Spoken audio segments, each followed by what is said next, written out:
Este es el resumen semanal de la lección de la escuela sabática para adultos. Hemos llegado al fin del trimestre, a la lección número 13 para el 28 de junio de 2025. Y esta lección tiene como título Imágenes del fin. El texto clave para memorizar lo encontramos en el libro de Jonás, capítulo 1, versículo 9. Y él respondió: Soy hebreo y venero al Señor, Dios de los cielos, que hizo la tierra y el mar. Jonás 1:9. Bien, esta semana lo que estamos viendo es una mirada a los relatos que nos ayudan a comprender acontecimientos de los últimos días. Especialmente vemos la misión de Jonás a Nínive, la capital de Asiria. Luego, la caída de Babilonia y el ascenso del rey Ciro, el rey persa, que permitió al pueblo de Dios regresar a su tierra prometida. Estas tres naciones, Asiria, Babilonia y Persia o Medo-Persia, muestran los últimos días del pueblo de Israel en los tiempos del Antiguo Testamento. Por eso son imágenes del fin. Vamos a ver qué lecciones podemos aprender acerca de la profecía, ya que el autor de la lección ha tratado de mostrar cómo las historias del pasado son profecías compactas del tiempo del fin. Veamos el punto número 1. El profeta renuente. La breve historia de Jonás, 4 capítulos de su libro, tiene un impacto significativo. Muchos creyentes que han visto esta historia se ven reflejados en el profeta renuente. Su historia también contiene notables alusiones a los acontecimientos futuros. Veamos la alusión que hace Jesucristo en Mateo capítulo 12, versículos 38 al 42. Pero vamos a centrarnos en el versículo 41. Los hombres de Nínive se levantarán en el juicio con esta generación y la condenarán, porque ellos se arrepintieron a la predicción de Jonás, y he aquí uno más que Jonás. ¿Qué vemos aquí? Vayamos al versículo número 39. Él respondió: La generación mala y adúltera demanda señal, pero señal no le será dada sino la señal del profeta Jonás. Y en el versículo 40 menciona que así como Jonás estuvo en el vientre del gran pez 3 días y 3 noches, así estaría Jesucristo, el Hijo del Hombre, en el corazón de la tierra 3 días y 3 noches.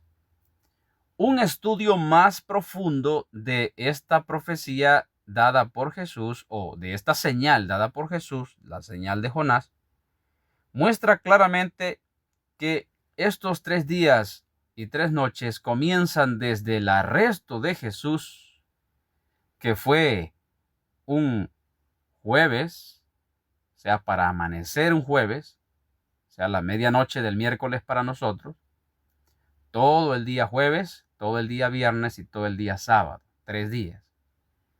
Toda la noche del viernes, toda la noche del sábado y toda la noche del domingo, 3 noches. Entendiendo que la noche viene antes del día, según el tiempo bíblico, 3 días y 3 noches. Pero de eso no podemos hablar hoy en detalle. El punto es que vemos a Jesús, al igual que Jonás, en el vientre del gran pez, estando en un lugar incómodo, Jonás relata claramente cómo él se sentía muerto prácticamente dentro de la ballena o el gran pez, como dice la Escritura. Ahora, del mismo modo, Jesús, desde que fue apresado hasta su resurrección, fue una agonía terrible. Estar en las manos de los pecadores, escupido, pisoteado, golpeado, vituperado, etc., hasta llegar a ser muerto. Esta señal muestra claramente cómo la experiencia de Jonás sirvió para la salvación del Nínive, que al escuchar el mensaje se arrepintió. Ahora vemos aquí a Jesús estando en esta condición para salvar al mundo, especialmente a lo suyo, a la nación escogida, pero esta nación no se arrepintió. Y por eso Jesús menciona el tema del juicio, diciendo que los ninivitas que se arrepintieron se levantarán para juzgar, para condenar a la generación del tiempo de Jesús. Esta pequeña alusión del juicio también podemos mirarla cuando Jonás declara su nacionalidad a los que iban en el barco con él. Él dice: soy hebreo y venero al Señor, Dios de los cielos, que hizo la tierra y el mar. Esta declaración es muy semejante al mensaje del primer ángel, que dice: la hora de su juicio ha llegado, y adorad a aquel que hizo el cielo, la tierra, el mar. Entonces, una alusión clara de el juicio investigador en este tiempo. Pasemos ahora al punto número 2 de la lección: una obra de arrepentimiento. Cuando nosotros vamos ahora a Jonás capítulo 3, versículos del 5 al 10, vemos que cuando Jonás empieza a pregonar y decir: de aquí a 40 días Nínive será destruida, todo el pueblo, el rey, los súbditos y hasta los animales, todos se compungieron de corazón, ayunaron, se arrepintieron de su mal camino. ¿Y qué sucedió? ¿Se cumplió la profecía de Jonás? No se cumplió. ¿Por qué? Porque esta profecía era condicional. Hay profecías que son condicionales y hay profecías que no son condicionales.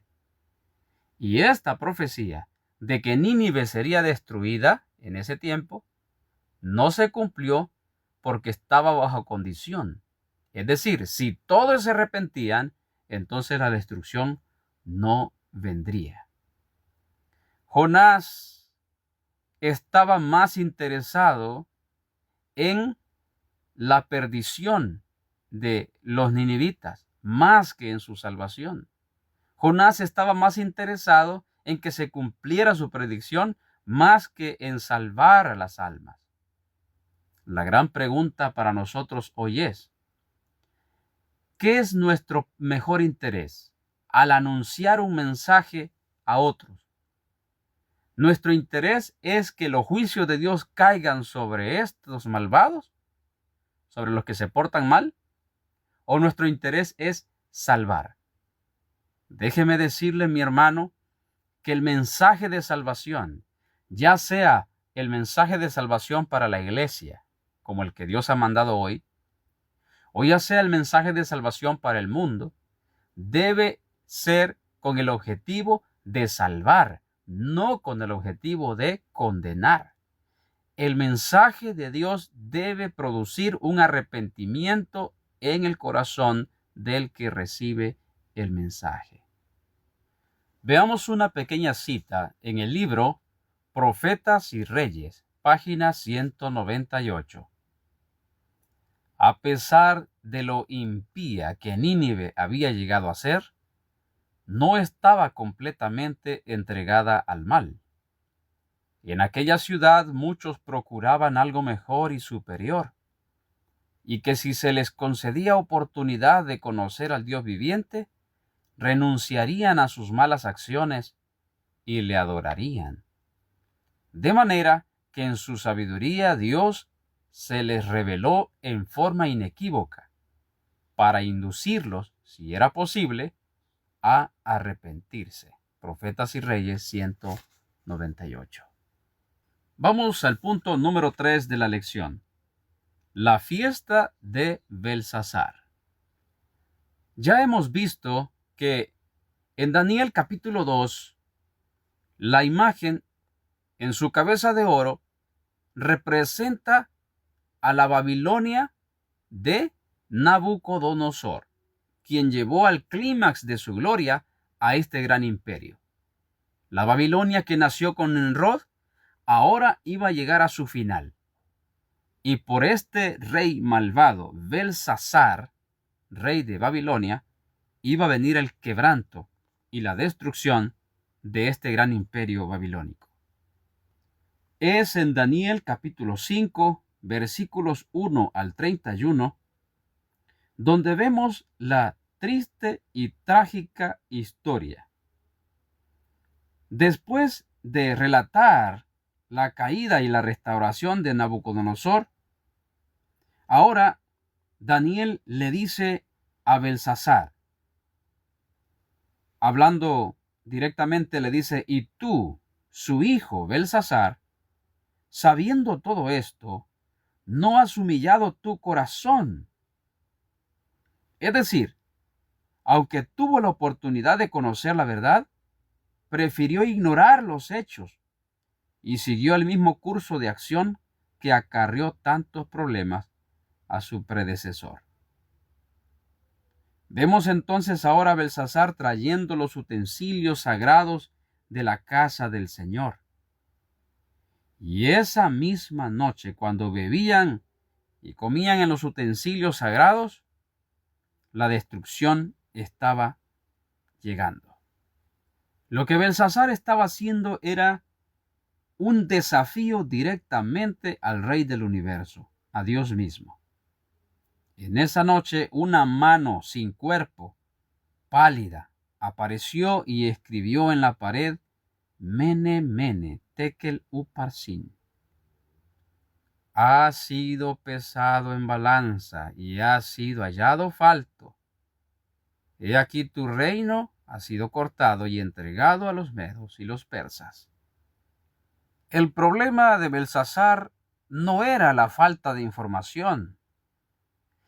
Él sabía lo que estaba haciendo, conscientemente, pero por la dureza de su corazón, entonces vino la derrota.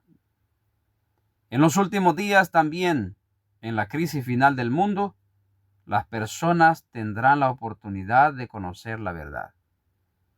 De hecho, nosotros como iglesia somos conocedores de la verdad. Pero, ¿qué es lo que determina nuestra salvación, nuestra condenación, nuestro destino? Es la decisión que tomamos de servirle a Dios o de no servirle, de alejarnos del pecado o seguir pecando, aún con el conocimiento que tengamos. Leamos una pequeña cita inspirada en Señales de los Tiempos, 20 de julio 1891. Belsasar era culpable porque había tenido el privilegio de conocer y hacer lo correcto, y de guiar a otros en el camino. Y sin embargo se negó a prestar atención a la luz que Dios había permitido que brillara en su camino. Tuvo todas las oportunidades de conocer a Dios y su verdad, pero no quiso negarse a sí mismo para conocer y hacer la justicia. Ahora, en medio de su más pronunciada idolatría y desafío a Dios, la mano implacable escribe su destino. Señales de los Tiempos, 20 de julio 1891. Punto número 4 de la lección: el secamiento del Éufrates. Uno de los puntos fuertes de Babilonia era el río Éufrates. Este río fluía bajo sus murallas y proveía a la ciudad un suministro ilimitado de agua. Pero este mismo resultó ser a la vez su punto débil. Ciro, el rey persa, se dio cuenta de que podía disminuir el nivel del Éufrates lo suficiente como para que sus tropas pudieran penetrar en la ciudad por debajo de la muralla. Una vez traspuestas las murallas, descubrió que los muros defensivos que rodeaban el río a lo largo de la ciudad estaban desguarnecidos, o sea, no había guardias, y conquistó la ciudad en una sola noche. Por eso es importante notar, en Daniel capítulo 7, Medo Persia está representado por un oso que no tiene alas, como lo tienen los otros animales. En una sola noche, los medos y los persas conquistaron Babilonia. De modo que las alas no representan velocidad con que se conquistaron los grandes imperios. Este es un detalle importante, un pequeño paréntesis, para que comprendamos las profecías de Daniel. La escritura dice claramente que en esa misma noche fue tomado preso el rey Belsasar y otro se sentó en el trono. Pues en el tiempo del fin también la Babilonia moderna, tal como aparece en Apocalipsis, vemos, por ejemplo, en el capítulo 16 del Apocalipsis, versículo 12, el sexto ángel derramó su copa sobre el gran río Éufrates, y el agua de éste se secó, para que estuviese preparado el camino a los reyes del oriente. Leamos también Apocalipsis capítulo 18, versículo 10. Parándose lejos por el temor de su tormento, diciendo: ay, ay de la gran ciudad de Babilonia, la ciudad fuerte, porque en una hora vino tu juicio. En Apocalipsis 17:15 también se dice que las aguas representan muchedumbres, pueblos y naciones. Pues la Babilonia moderna, así como la antigua, estaba confiada y dependía del río Éufrates para su sustento. También hoy día la Babilonia moderna depende de muchedumbres, de gentes que la apoyan. Pero llegará un momento en que ese apoyo ya no será más. El río Éufrates se secará para dar paso a los reyes del oriente. ¿Quiénes son estos reyes del oriente? Bien, en el libro de Mateo capítulo 2, versículo 1, vemos que hombres sabios vinieron del oriente para ver a Jesús. Eran reyes que venían del oriente. Pues cuando vemos un vistazo al Apocalipsis 17, vemos que hay 10 cuernos que tiene la bestia roja y que se dice que aún no han recibido reino, pero que van a recibir por una hora. En Apocalipsis 17:14 dice: ellos pelearán contra el Cordero y el Cordero los vencerá. Y luego dice que estos reyes, o sea, estos cuernos, van a desolar a Babilonia y la van a consumir y la quemarán con fuego. O sea, los reyes del oriente, simbolizados con el color rojo, han de destruir a la Babilonia moderna, el sistema falso de adoración. Hay muchos detalles que no hemos tomado en cuenta por el tiempo, y el enfoque de la lección es mostrar no todos los detalles, sino los puntos generales como se presenta en la introducción de esta lección. Por lo tanto, vamos a pasar ahora al punto número 5. Ciro el ungido. El rey persa Ciro ocupa un lugar único en las Escrituras, ya que es el único gentil o pagano que recibe el título de ungido.